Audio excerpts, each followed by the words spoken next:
हिंदी के क्वेश्चन की तैयारी, प्रश्नोत्तर की तैयारी कर रहे हैं, जैसे एनएस की तैयारी चल रही है ना, उसी में आज हिंदी के अपन तैयारी करते हैं। तो कुछ प्रश्न आपकी किताब से लिए गए हैं जो कि आने वाली संभावनाओं में है कि आपके पेपर उसमें आने वाले हो सकते हैं।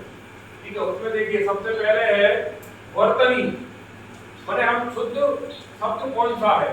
जैसे मान लीजिए आपका नाम अलीसा है ना, अब अलीशा लिखना है तो अलीसा में आ लामे बड़ी की मात्रा ली और सा शक्कर वाला हो गया अलीशा।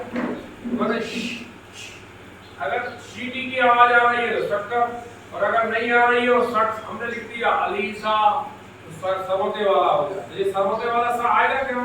नहीं, तो ये वर्तनी गलत हो गई। आना क्या चाहिए? अलीश, अलीशा, है ना, तो शक्कर वाला सा निकल रहा है, समझ जाएंगे। वैसे ही सही वर्तनी अब जैसे लिखा है आपका, देखो ये लिखा है एक, इसको पढ़ेंगे तो क्या लिखेंगे? ग्रहणी, ग्रहणी, ग्रहणी और ग्रहिणी। इन चारों में सही कौन सा है? तीसरा कौन सा? ये वाला। ये पढ़ के बताना, तीसरा ये वाला सही है। सही है, ये इसको बोलते हैं वर्तनी। माने हमारे पेपर में अगर कोई प्रश्न आया है और अगर आपसे पूछ रहा है तो वर्तनी सही कौन सी है, तो हमें ध्यान से पढ़ना है। हो सकता है एक आध मात्रा हो सकता है बा हो या वाह हो। ठीक है, वाह आना चाहिए, वाह आना चाहिए, मतलब पेट गिरा है कि नहीं गिरा, आना कौन सा चाहिए हमें मालूम होना चाहिए। और आएगा कैसे?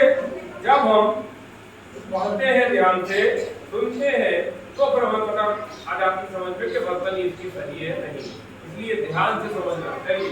दूसरा प्रश्न आया पर्यायवाची से। पर्यायवाची समझते हैं क्या होता है?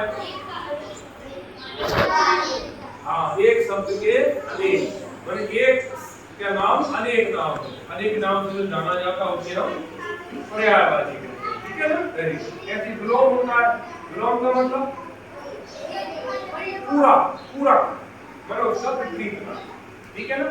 उसके बदले में क्या करते हैं, जैसे सामने है तो इसका विलोम क्या होगा? ये होगा, उल्टा हो गया। क्लियर है? धरती है, धरती का उल्टा क्या होगा? आसमान होगा। दिन है तो उल्टा क्लियर है, मतलब उसका पूरा नाम क्या? क्लियर है?